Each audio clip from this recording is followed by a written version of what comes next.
The crossover effect happens when we go from using fats as our primary fuel source for ATP resynthesis to carbohydrates as our main fuel source for ATP resynthesis.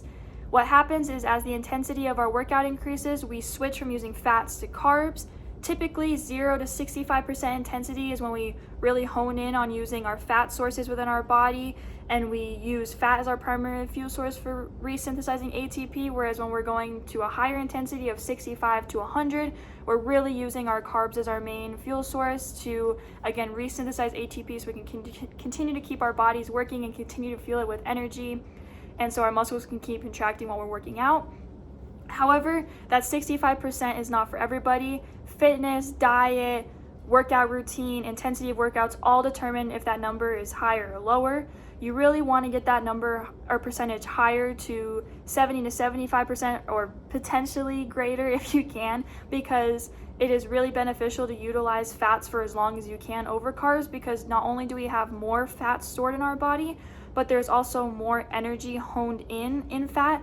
For 1 gram of fat, you have 9 kcals of energy, whereas for 1 gram of carbohydrates, you only get 4 kcals of energy.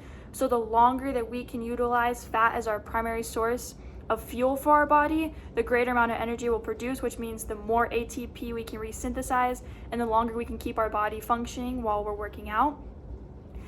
And it's the crossover happens when that percentage, whatever percentage you're at, the fats start to go down while the carbohydrates start to go up.